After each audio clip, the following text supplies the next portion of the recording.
자, 하루 45분 국어 숙제 기본과정 3차 1주차 풀이 시작하도록 할게요.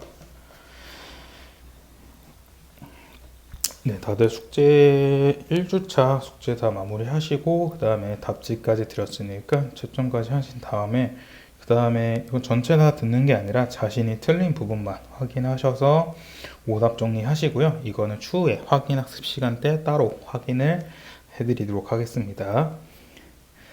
자, 1번부터 3번입니다. 네, 화법과 전문이죠. 네, 빠르게 보시면 1번에 위 강연자의 말하기를 이해한 내용을 적절히 아는 것인데 답은 4번이었습니다. 청중과 공통된 관심사를 갖고 있음을 강조하면서 강연을 소개한 점 없었고요. 네, 1번부터 관용 표현을 활용했다는데 관용 표현이란 것은 속담이나 한자성어 이런 것들을 얘기하는 건데 맨 처음에 나오죠. 한 말 한 양빛에 천 양빛도 갚는다 라는 식으로 관용 표현 나와 있고요. 네, 그 다음에 2번 시각 자료를 청중에게 제시해 강연 내용에 이해를 돕고 있다. 네, 그쵸? 다 여기 당연히 있죠. 여기에 시각 자료. 그 다음에 3번 청중에게 질문을 던지며 강연에 집중할 수 있도록 한다. 네, 질문한 거는 속담을 알고 계십니까? 잘하면 될까요? 이런 식으로 계속해서 질문은 나오고 있습니다. 4번 다음 시간에 다룰 내용 언급하면 강연을 마무리하고 있다. 네, 이건 맨 마지막 나와 있죠. 표정 외에도 의사소통에 영향을 줄 수 있는 요소들은 있습니다. 이에 대해서는 다음 시간에 설명해 드릴게요. 라는 식으로 얘기 나오기 때문에 1번의 답은 4번이었고요. 2번 보시면 네, 다음은 강연을 들으면 어떤 학생이 한 생각이다. 이 학생이 활용한 듣기 전략을 보기에서 골라 바르게 묶은 것은 하는데 전에 이 강연과 관련된 내용을 다룬 책을 읽은 경험이 있어. 그때 읽었던 내용을 떠올리니 더 이해하기 쉽군. 강연에 소개된 시험의 출처를 밝히지 않아 신뢰하기가 어려운 면이 있네. 출처를 소개해 줬으면 좋겠어. 라고 얘기하고 있는데 답은 2번이었죠. 기억과 리을이었습니다. 배경지식 활용하고 있는 건 책 얘기하고 있었고요. 신뢰성 평가하는 것은 바로 출처. 네. 생략되어 있는 부분, 이 부분이 빠졌는데 이거는 이런 거 아닐까라는 식으로 추측한 내용 없었고, 그 다음에 강연 태도가, 그러니까 뭐 강연자가 되게 말을 더듬다거나 아니면 되게 자세가 삐딱했다라는 식으로 강연 태도에 대해서는 얘기한 건 나와 있지 않았죠. 네, 그 다음에 3번 위 강연의 핵심 내용을 바르게 이해한 것은 답은 1번이었죠. 말하니의 표정은 말의 내용 효과적으로 전달에 도움을 준다라는 거였는데 이 화법과 전문에 관련된 개념 정리 한번 하면 좋을 게 뭐냐면 바로 비언어적 표현과 바로 반언어적 표현입니다. 네, 비언어적 표현과 반언어적 표현은 수능 모의고사에는 많이는 나오진 않고 있는데 그래도 내신 문제에서 가끔씩 출제되고 있거든요. 그래서 한번 보시면 비언어적 표현이라는 것은 비자가 아니다라는 겁니다. 그러니까 언어가 아닌 표현을 비언어적 표현이라 해서 언어가 아닌 것들, 그러니까 표정, 몸짓, 자세 이런 것들을 얘기하는 게 바로 비언어적 표현이고요. 반언어적 표현이란 것은 2분의 1이란 겁니다.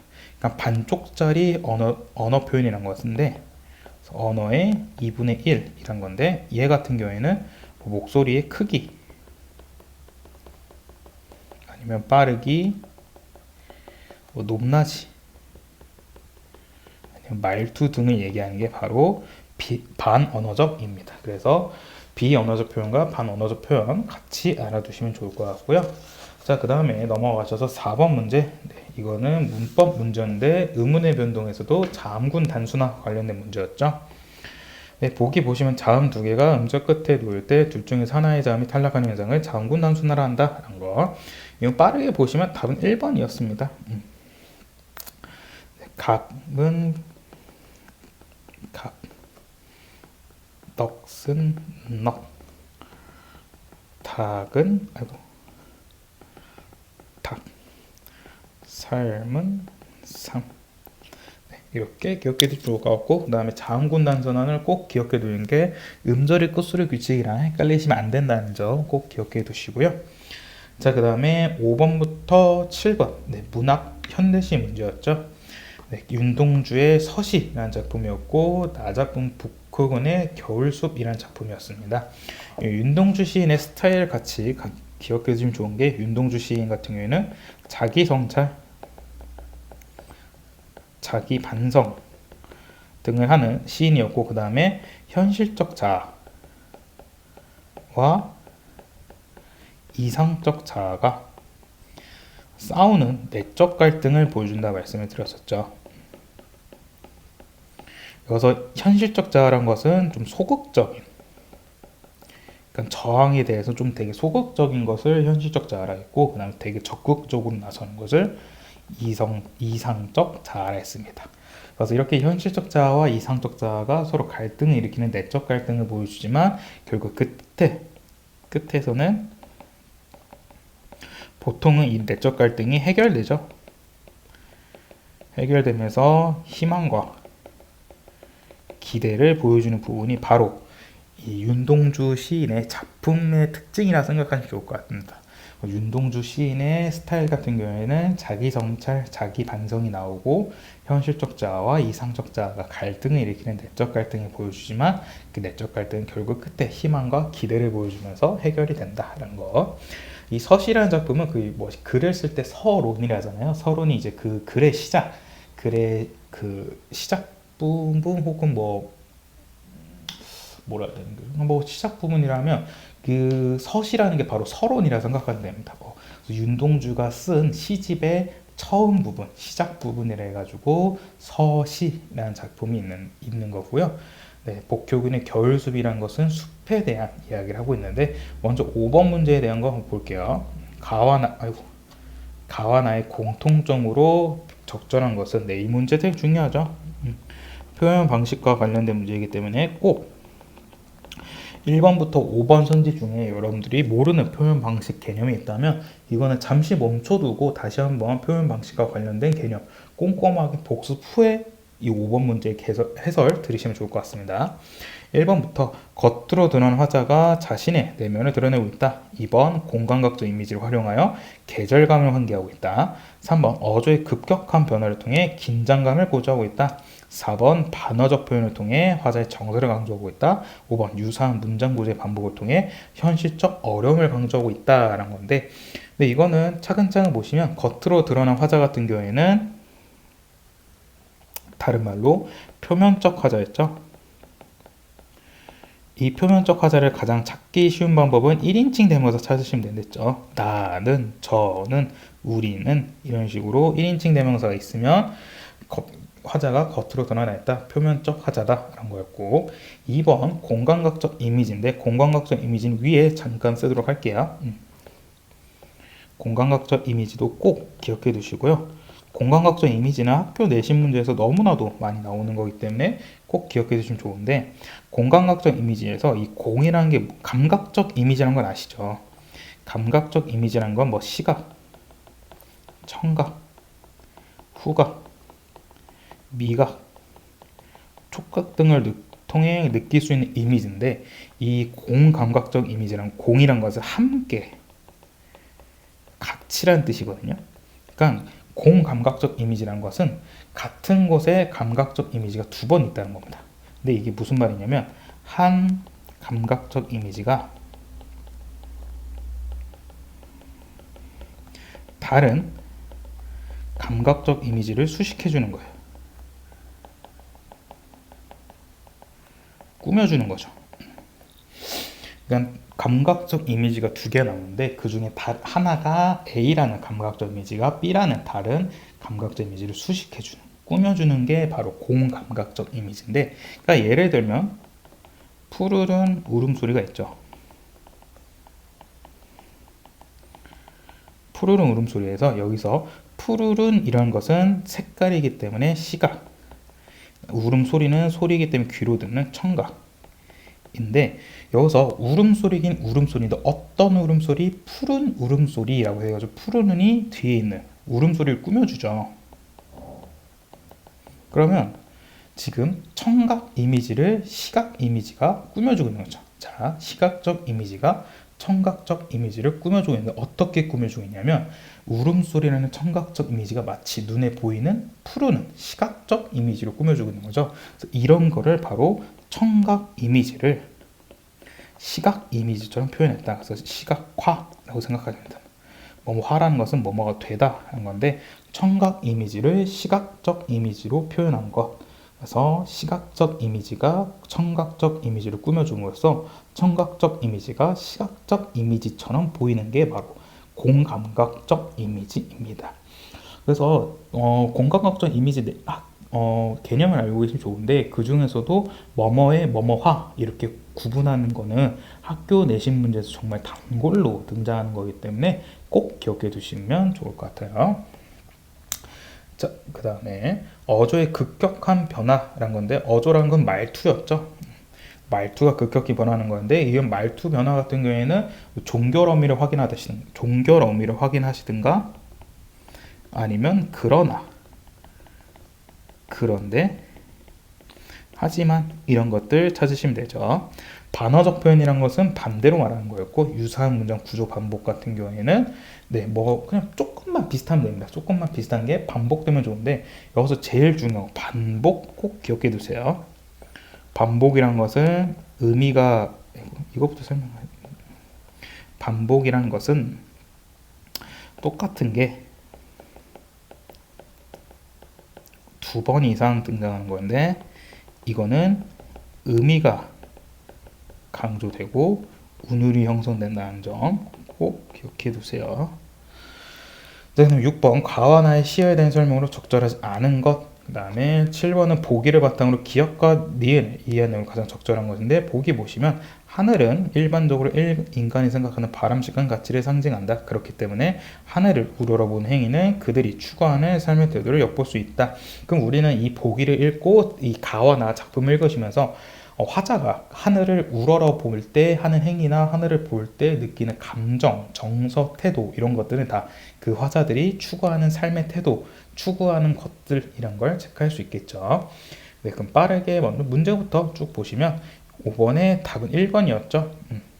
겉으로 드는 화자였는데 이거는 가작품 보시면 뭐 나는 괴로워했다 라는 식으로 1인칭이 있고요.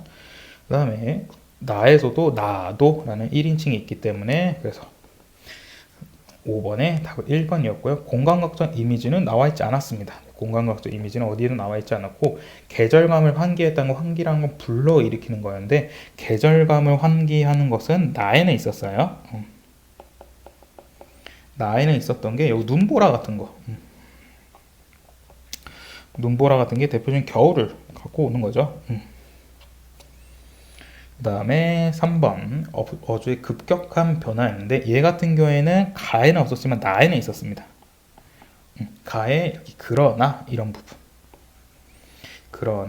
부분 있고 그 다음에 무엇보다 계속 여기 그대 옆에 서겠다 그대 곁에 서겠다라고 얘기했는데 갑자기 또 여기서는 보라 이런 식으로 또 명령어 어미를 쓰죠. 그래서 어조가 급격하게 변화했다 체크할 수 있고요. 근데 가에서는 이런 변화가 없었기 때문에 틀렸고 4번의 반어적 표현은 아예 없었습니다.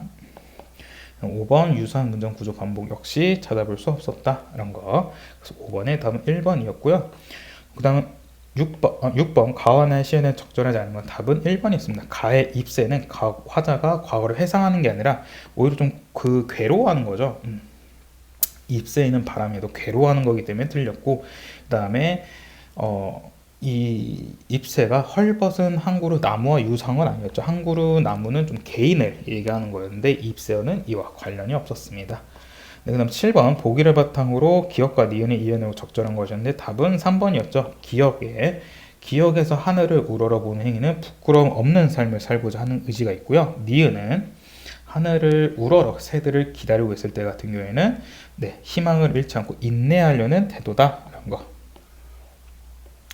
1번 선시부터 보시면 기억에는 현실과 타협하는데 현실과 타협하면 안 되겠죠. 그 다음에 니은 현실의 저항인데 저항까지는 좀 세모 표시 칠 수 있을 것 같아요. 왜냐하면 복효근의 겨울숲이라는 작품을 빠르게 보시면 새들도 떠나고 그대가 한 그루 헐벗은 나무로 흔들고 있을 때 나도 헐벗은 한 그루 나무로 그대 곁에 서겠다 아무도 이 눈보라를 멈출 수 없고 나 또한 그대가 될 수 없어 대신 알아줄 수 없는 지금 어쩌랴 내가 지금 할 수 있는 내가 할 수 있는 일은 이 눈보라를 그대와 나누어 맞는 일뿐.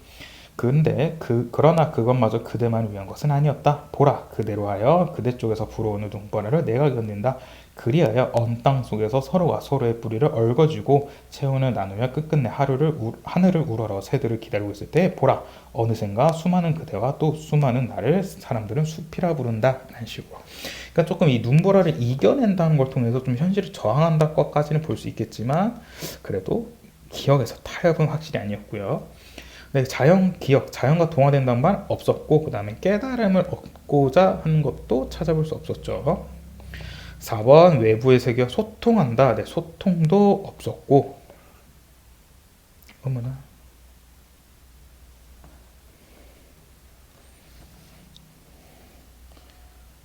죄송해요. 네, 외부와 세계 소통 이런 것도 없었고 그다음 단절까지는 볼 수 단절도 애매하죠.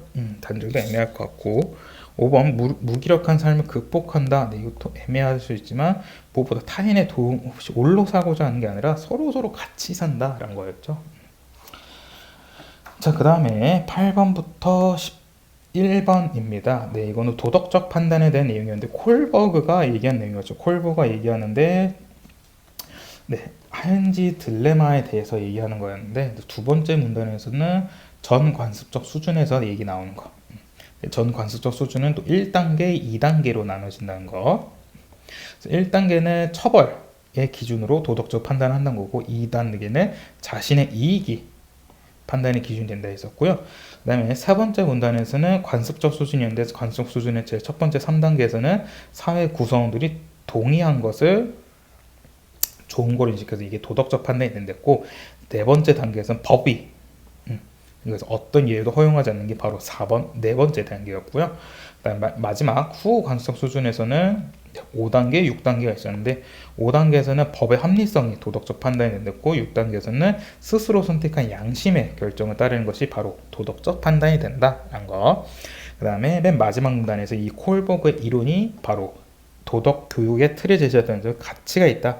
가치가 있다는 말은 다른 말로 의 혹은 중요성 이라고 생각하시면 좋겠죠. 네. 본문 내용은 이렇게 보고 바로 넘어가도록 할게요. 8번 윗글의 설명으로 알맞은 것은 답은 1번이었죠. 특정한 이론 콜버그에 대해서 설명한 후에 그 의를 밝히고 있다. 의는 가치, 중요성이란 거. 2번 권위자의 이론을 설명하는 것은 맞겠지만 장단점 분석한 건 없었고요. 다양한 이론 제시한 거 없었고 상반된 두 이론 없었고요. 그 다음에 어떤 이론의 통념을 제시하는 문제점 설명하는 것도 없었습니다.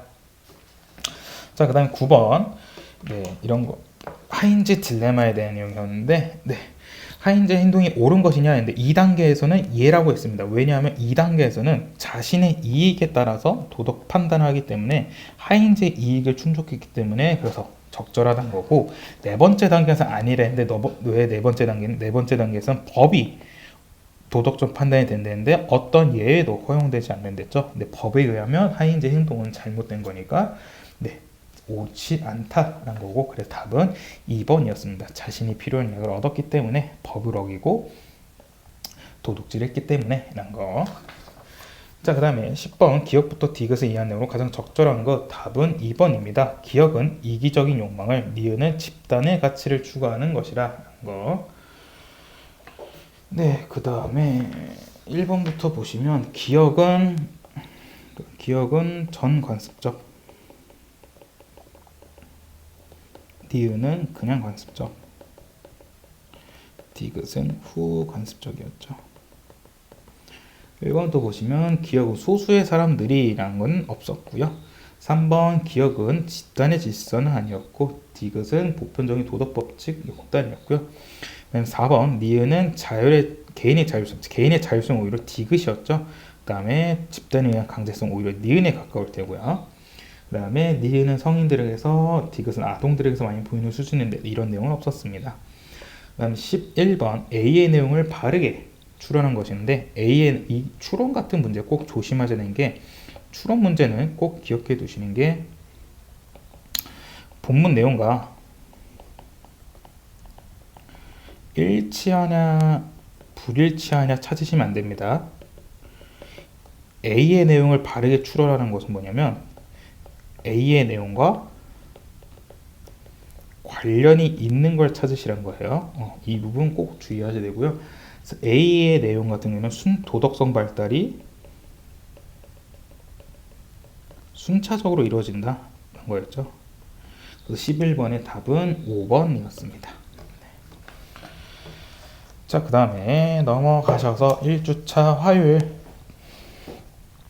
12번부터 기억부터 미음에 대해 설명을 적절히 하지 않은 거 답은 4번이었죠. 리을 보시면 말을 끊으면 에스컬레이터에서 걷는 것 자체가 사실 위험한 거야 라는데 이건 벗어난 이야기가 아니라 오히려 말을 끊었기 때문에 그래서 잘못된 행위였고 13번에 자신의 책임을 나타내는 표현을 찾으랬는데 답은 5번이었고요.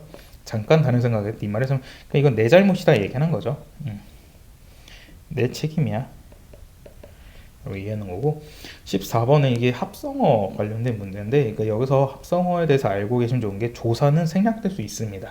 조사는 생략될 수 있는 게 바로 우리말의 통사적인 좀 합성 방법인데 그래서 비통사적 합성어, 통사적 합성어를 찾아라 하는 건데 답은 5번이었죠. 겁먹다 같은 경우에는 겁을 먹다 라고 쓸 수 있고요. 나머지 혼나다, 빛나다, 힘들다, 앞서다 같은 경우에는 힘이 나다, 빛이 나다, 힘들다, 앞서다 라는 거기 때문에 여기서 을이 쓰여진 건 단 하나 5번이었고요. 자, 그다음에 가작품은 융동주의 길과 나작품은 문정의 비망록입니다. 비망록이라는 것은 이제 뭐냐면 잊지 않기 위해 써놓은 거거든요. 그러니까 자신이 좀 잘못하거나 그런 것들을 잊지 않기 위해 써놓은 건데 여기서 얘기한 게 그거죠. 남을 사랑하는 사람이 되고 싶었는데 막상 그러지 못했다. 그래서 또 일기를 쓰는 사람이 되고 싶었는데 또 허물만 보이는 사람이 되고 말았다. 그래서 이렇게 얘기하는 게 바로 가와 나의 작품이었고요. 15번 가와 나에 대한 공통점 표현 방식과 관련된 문제죠. 네. 이 문제도 앞서서 말씀드렸던 거죠. 표현 방식과 관련된 개념 한번 보시고요. 만약 모르는 개념이 있으면 꼭 잠시 멈췄다가 다시 보시기 바랍니다. 유사식으로 반복하였다. 상징적 시어를 활용하여 현실 비판적 의식을 보여주고 있다. 어조의 변화를 통해 그림을 드러내고 있다. 자신의 삶에 대한 성찰을 보여주고 있다. 선명한 색채 대비를 보여주고 있다. 라는 건데 뭐 엄청나게 특별하게 어려운 개념이 없었기 때문에 빠르게 보시면 답은 4번이었죠. 자신에 대한 성찰 잘 보여주고 있다는 거. 네, 유사한 문장시구의 반복은 있었지만 화자의 의지를 강조한 건 없었고요. 그 다음에 상징적 시어를 활용해 현실 비판적인 건 없었고요. 어조의 변화 찾아볼 수 없었고 선명한 색채 대비 찾아볼 수 없었습니다. 그다음 16번 A와 B를 중심으로 시의 내용을 이해한 것은 적절하지 않은 것. 근데 A가 여기서 담 저쪽에 내가 남아있고 B는 내가 사는 것이라는데 이건 빠르게 보시면 윤동주의 길이라는 작품은 그겁니다. 그러니까 이제 좀 자기를 잃어버린 자기 자신, 그러니까 이상적 자아를 찾기 위해서인데 그러니까 현실적 자아가 계속 돌담을 걷는데 그 이유가 돌담 건너편에 자신이 꿈꾸는 이상적 자아가 있기 때문에 끊임없이 더듬어서 걷는다라는 건데 이제 잃어버렸습니다. 무엇을 잃어버렸냐면 바로 이상적 자아를 잃어버린 겁니다. 근데 뭘 어디다 잃어버린지 몰라서 두 손이 주머니를 더듬어 길에 나아갑니다. 돌과 돌이 끝없이 연돌아 길은 돌담을 끼고 갑니다. 담은 쇠문을 굳게 감아 길 위에 긴 그림자를 드리우고 길은 아침에서 저녁으로 저녁에서 아침으로 통했습니다. 돌담을 더듬어 눈물 짓다 쳐다보면 하늘은 부끄럽게 푸릅니다. 풀 한 폭이 없는 이 길을 걷는 것은 담 저쪽에 내가 남아있는 까닭이요. 네, 이때 왜 이렇게까지 길을 걷냐면 이때 나는 이상적 자아라는 거죠.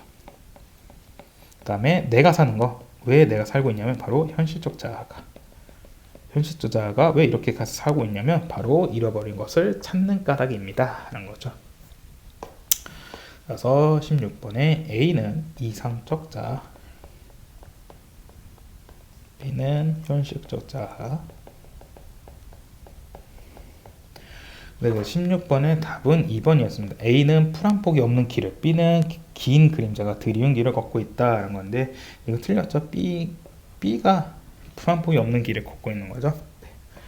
그 다음에 17번은 빠르게 답만 보고 갈게요. 답은 4번이었습니다. 리을 화자는 여전히 소망을 가지고 미래를 별처럼 낙관적이고 하고 있는데 네, 이런 건 없었습니다. 별처럼 우리 별이 돌처럼 밖에서 아픈 거죠. 아픈 거기 때문에 낙관적이고 희망적인 것은 관련이 없었기 때문에 그래서 17번의 답은 4번이란 거.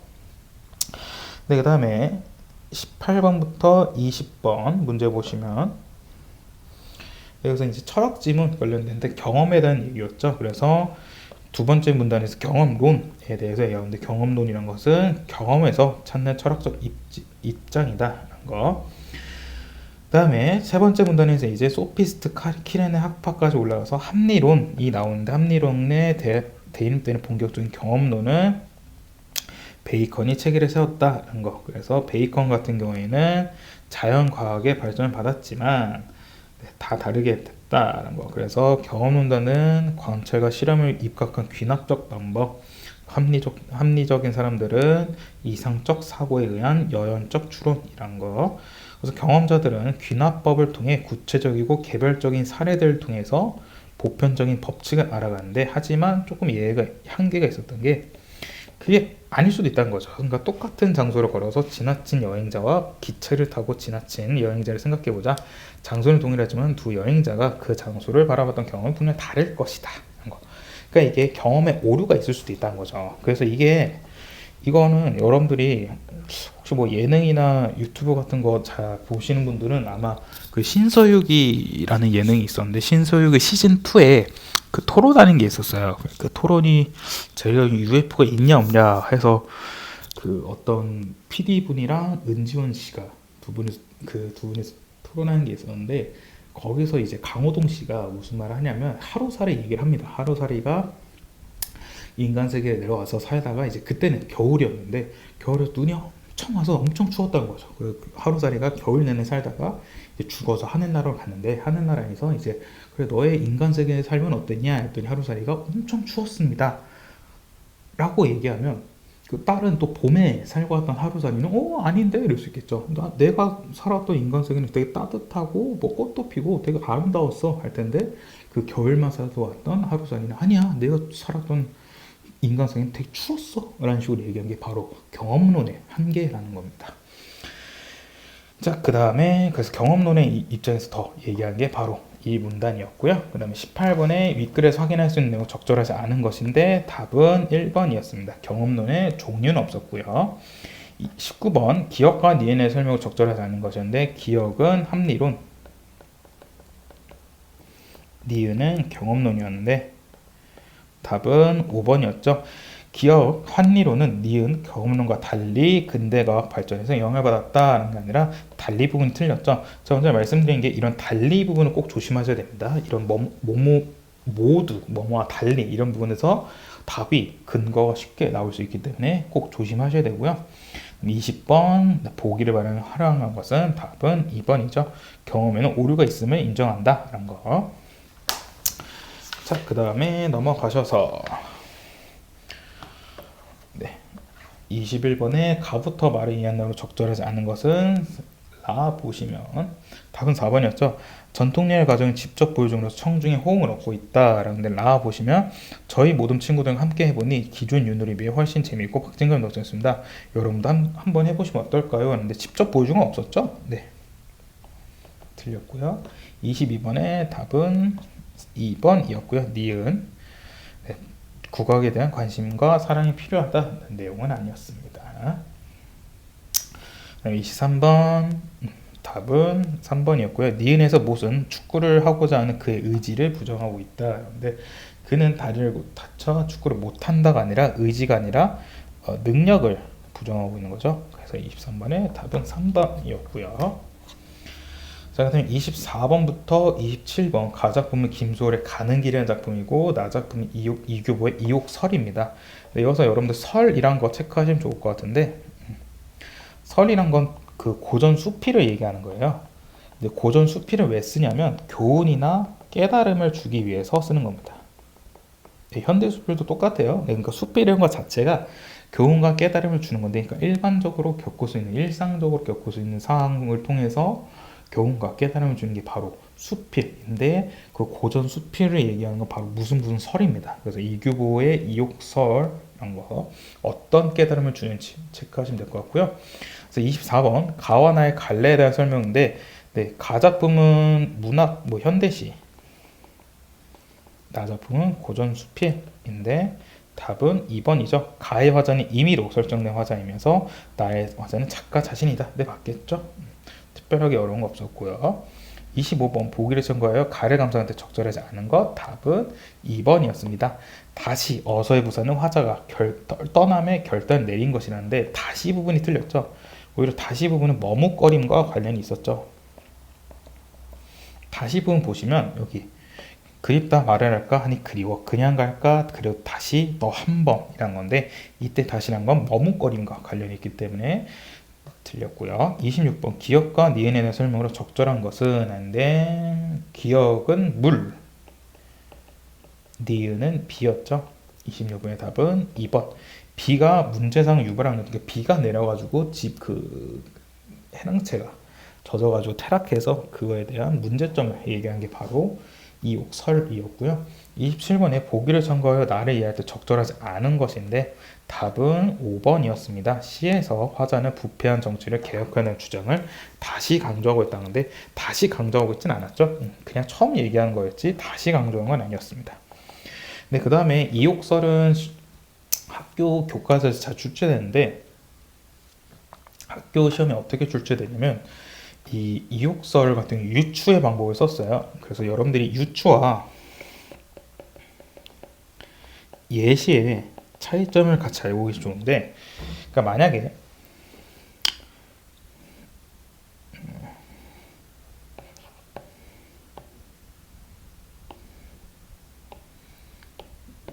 만약에 외래종 생물이 우리나라에 수입이 된 겁니다. 그럼 그렇게 되면 우리나라에 살고 있는 토종 생물들이 멸종할 수도 있겠죠. 그래서 황소개구리가 수입됨으로써 우리나라에 살고 있는 참개구리가 멸종했다. 근데 이거는 예시를 보여준 겁니다. 그러니까 둘의 속성은 똑같죠. 유사하죠. 외래종 생물의 속성이 유사한 것은 황소개구리, 토종 생물의 속성과 유사한 것은 참개구리. 이런 식으로 속성이 유사하고 그다음에 상하 관계를 가진 게 바로 예시의 기본이고요. 근데 외국어를 수입해서 우리말이 멸종된다는 것은 이것은 유추입니다.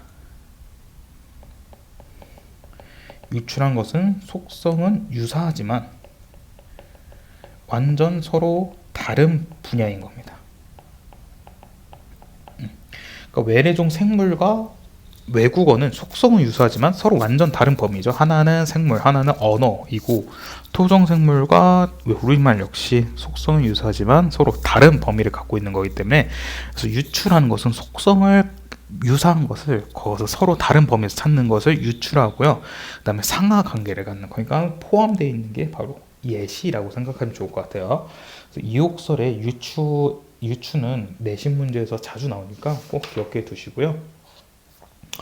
네, 그 다음에 28번부터 31번 이거는 어휘부터 보시면 31번의 답은 4번이었죠. D에 앞으로의 일을 해라는데 D 같은 경우에는 참작이었죠. 참작이란 것은 앞으로의 일을 미리 헤아린 게 아니라 이리저리 비추어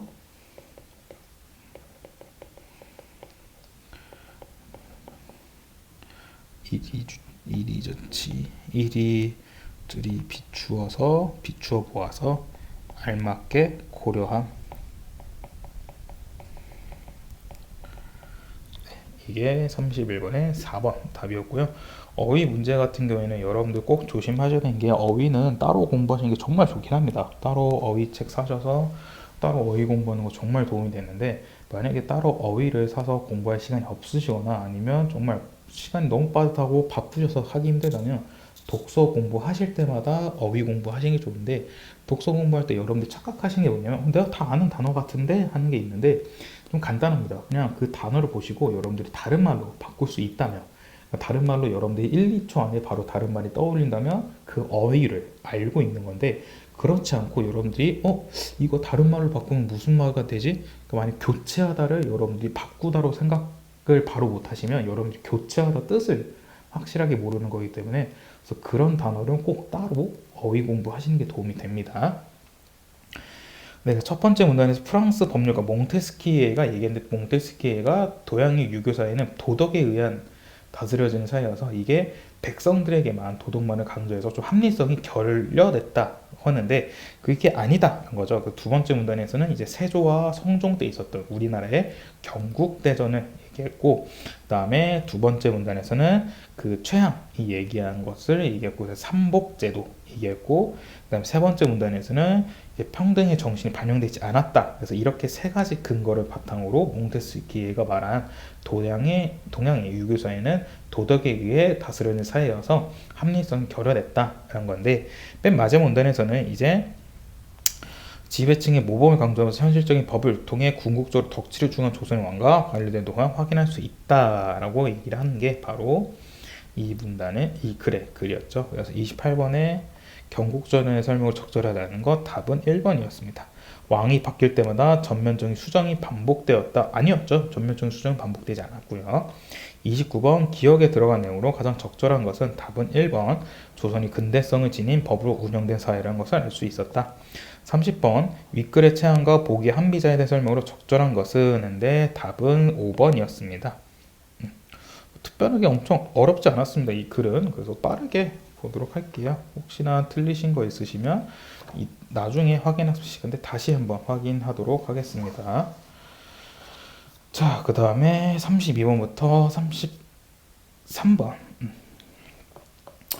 네, 말하기 방식이 틀린 것을 찾아라 라는 건데, 답은 4번이었죠. B 보시면 참성 1은 상대방의 주장 일부 인정하면서 새로운 수정안을 제시하고 있다는데, B 보시면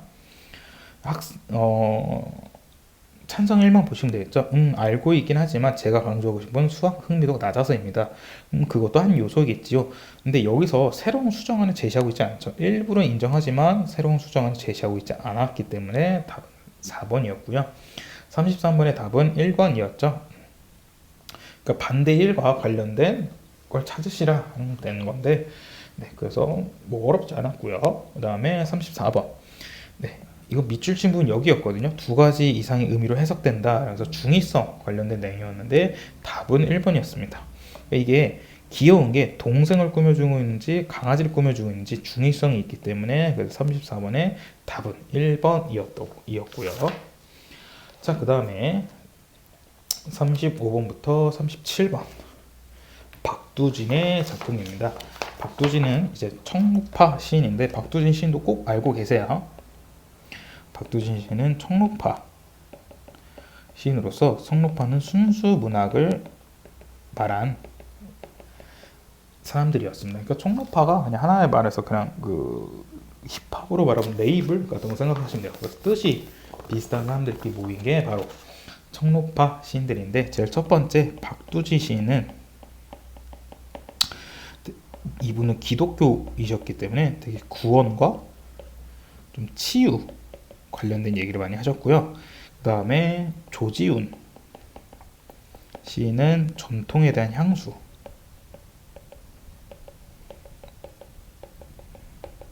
그 다음에 박목월 시인은 향토적이고,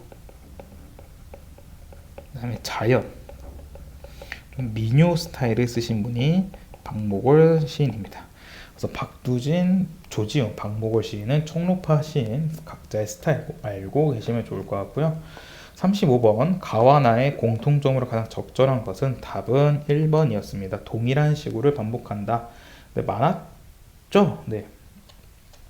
그래서 서러운 애기 이런 식으로도 있고요. 그 다음에 여기서는 나에서는 새벽에 깨어나 그 다음에 새벽에 깨어나 이런 식으로 동일한 문장식으로 반복한다는 거. 그 다음에 2번 서리적 표현, 3번은 명령어 어미, 4번은 화자의 시선 이동, 5번은 반어적 표현이었는데, 서리적 표현이란 것은 물음표로 끝나긴 했지만 이게 진짜 물어보는 게 아니라 쉽게 말해서 답정너 생각하시랬죠? 답은 정해져 있고 너는 답하기만 하면 돼 라는 건데, 이거는 내 옷 정말 잘 어울리지 않니? 라는 것은 어울리는지 안 어울리는지 물어본 게 아니라 어울려 라고 대답해라 라는 거기 때문에 서리적 표현은 이렇게 이해하시면 되는데, 여기서는 서리적 표현은 없었고요. 명령어음이 명령어음이 가에만 있었죠. 가에만 있었고, 왜냐면 풍기여라, 꽃향기 풍기여라, 혹은 스터지게 하여라 라는 식으로 명령어음이 가에만 있었고요. 4번 화자의 시선 이동 없었고 반화적 표현은 없었습니다. 그 다음에 36번, 이것도 답만 빠르게 보시면요, 답은 5번이었죠. 가에서 마을마다 꽃가루 흩뿌린다는 것은 시적 대상에 고달픈 부각하고 있는 게 아니었죠. 고달픈 부각하고 있는 게 아니라 시적 화자의 소망을 얘기한 거였습니다. 37번의 답은 3번이었고요. 기억에는 니은부터 보시면, 니은은 잠들고이기 때문에 잠들고란 것은 되게 움직임이 없는 정적인 표현이 되고요. 기억은 부러워라 라는 식으로 움직임이 있는 동적인 의미를 체크할 수 있겠죠. 그 다음에 38번부터 41번 보시면요, 이거는 첫 번째 문단에서는 막스 셀러가 얘기 나오죠. 막스 셀러가 얘기 나와서 철학적 인간학에 대해서 얘기하고 있습니다. 막스 셀러가. 그 다음에 또 셀러가 좀 더 제시가 있는데, 셀러는 정신의식, 그러니까 정신 혹은 자아의식에 대해서 얘기를 했고요. 그 다음에 플래스너 같은 경우에는 탈중심성에 대해서 얘기를 했고, 그 다음에 마지막 갤런 같은 경우에는 신체적인 한계에서 행위를 얘기하는 거죠. 특정한 행위다라는 거. 마지막 문단에서는 셀러는 자아의식을 통해서 했고, 플래스너는 타활중심성, 갤런은 행위를 통해서 얘기하는 게 바로 인간이다라는 거. 38번의 내용 전개 방식으로 적절한 것은 답은 5번이었습니다. 1번부터 구체적인 사례 이론 한 개 나와 있지 않았고요. 새로운 대안을 제시한 거 없었고, 그러니까 이게 다양한 관점들을 절충했던 것은 A와 B가 서로 싸우고 있을 때 A와 B 둘 중에 하나를 선택하는 게 아니라 A와 B가 아닌 완전 새로운 대안책 C를 선택하는 건데, 그런 건 나와 있지 않았고, 그 다음에 핵심 개념을 정의하여 이론의 발전 가능성 얘기 없었고요. 4번 새 이론의 우열을 가리며 특정 이론을 구체적으로 설명하고 있다, 이런 거 나와 있지 않았고, 5번 새 이론이 등장한 배경, 첫 번째 문제는 나오고 학자들 셀러, 플래스너, 갤런 이렇게 다 나와 있습니다. 39번에 기억은 셀러, 니은은 갤런이었는데 답은 4번이었죠. 니은 갤런은 셀러와 달리 자아의식과 한 게 아니라 자아의식은 오히려 기억이었죠. 그래서 들렸고요. 40번 플래스너인데, 플래스너는 탈중심성이었습니다. 탈중심성과 관련된 건 답은 1번이었죠. 플래스너는 탈중심성 유무를, 칼시스는 상징적인 유무를 한다. 41번에 답은 1번이었는데, 셀러는 자아의식의 존재 유무라고 한 게 아니었죠.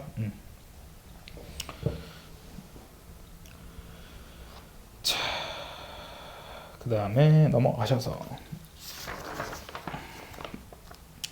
42번에 수정에게 해줄 수 있는 조언이었는데, 수창이한테 했는데, 야 반장, 민수 얘기도 좋긴 한데 나는 다른 애들 어울리고 싶거든, 다른 반은 과학반이니까 우리도 거기로 가자 라는 건데, 이 공식적인 말하기 방식에 틀렸죠. 지금 다 그 학급 회의여서 공적인 말투를 쓰고 있는 상황이었는데 그렇지 않았죠. 43번에 보시면 답은 5번이었습니다. 빠따는 맞다와 다르게 피동의 의미가 표현했는데, 피동의 의미 같은 경우는 당하다거든요. 당하다의 의미가 커야 되는데 맞다에는 당하다의 의미가 없었죠. 자, 그 다음에 양 기자의 마지막 땅, 이건 땅과 관련된 내용이었는데 44번에 서술상 특징으로 적절한 거, 답은 5번이었습니다. 한번 이것도 서술상 특징 보시면 과거 배상, 자신의 이야기 중심, 작중의미로 등장해서 사건에 직접 개입하고 있다, 관찰자 입장, 전체적 관점. 근데 이것도 차근차근 보시면 자신의 이야기를 중심으로 사건을 전시하고 있던 건 1인칭이겠죠. 1인칭이 주인공시죠. 그다음에 작중 인물로 등장했던 것은 1인칭. 그다음에 관찰자 입장은 3인칭 관찰자일 테고요. 그러니까 관찰자이기 때문에 사건을 객관적으로 전달할 수밖에 없는 게 그 속마음을 모르기 때문에 그렇게 되는 거고요. 전지적 관점에서 심리 서술하고 있던 거는 3인칭 전지적 시점. 네. 그 다음에 45번의 답은 3번이었고요. C는 경국이 엄마가 장강도에 대변한 게 아니었죠. 46번의 답은 5번. 네, 이런 거는 횡보고 보자근한 건 없었고요. 47번에는 작은 걸 탐내다가 큰 걸 잃어버린 소탐내실. 네, 3번의 전입각용을 보시면 전입각용은 점점 그 안으로 입자가 들입자, 그러니까 점점 들어가면 들어갈수록 더해진다. 뭐가? 경치가 더해진다. 그러니까 점점 갈수록 가면 더 재밌어진다, 멋있어진다가 바로 전입각용이라는 거. 네, 그 다음에 마지막 48번부터 51번 어휘 문제부터 보시면 기억부터 미연의 사전적 의미로 적절하지 않은 것 답은 1번이었죠. 끄집어내고 속가내면 이건 적출이었습니다. 기억의 산출은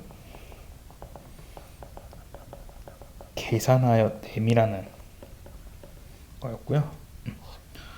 그래서 첫 번째 문단에는 손익분기점에 대해서 얘기 나왔고요. 두 번째 문단에 손익분기점이 어떤 것인지 얘기 나오는데 간략하게 정리하면 수익은 가격 곱하기 판매량이다. 그 다음에 비용은 고정비용 플러스 변동비용. 이익은 수익 빼기 비용. 이렇게. 그 다음에 세 번째 문제는 고정비용 관련된 얘기 나왔고, 여기서는 또 이런 얘기 나오죠. 생산량이 커지면 변동비용이 커지고, 그 다음에 단위당 비용이란 것은 생산량 분의 비용 이었고요. 고정비용이 커지면 단위당 변동비용이 커진다. 그래서 손익분기점 판매량도 커진다 이런 거. 네, 48번에 윗글의 내용과 일치하지 않는 것 답은 2번이었죠. 변동비용은 제품 생산이 늘어남에 따라 감소하는 게 아니라 증가하죠. 그 다음에 49번 이건 너무 간단했죠. B가 비용이었는데 비용이란 건 고정비용 플러스 변동비용이었죠. 네.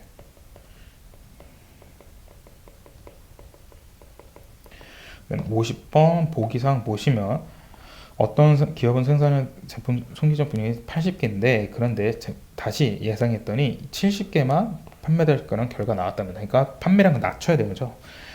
가격과 고정비용은 변화시켜서 없는 상황에서 손익분기점은 낮춰야 하는 상황이 형편인 건데 이거는 다른 한편으로 단위당 변동비용을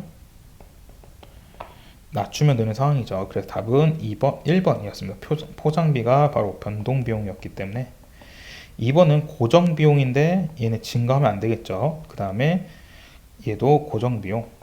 3번은 고정비용인데 다 증가하고 있고요. 4번은 변동비용인데 증가 안 했으니까 안 됐고 5번은 비싼 곳 역시 고정비용이기 때문에 증가하면 다 그 손익분기점 판매량이 증가하겠죠. 네, 그래서 여기까지가 1주차 월요일부터 금요일 해석이었고요. 좀 빠르게 진행하느라 답만 체크하고 넘어가는 경우가 있었는데 혹시나 해서 들으시면서 모르거나 좀 설명이 좀 더 필요한 부분은 체크하셨다가 저한테 따로 질문해 주시거나 아니면 확인할 시간 때 질문해 주시면 될 것 같습니다. 2주차 강의로 볼게요.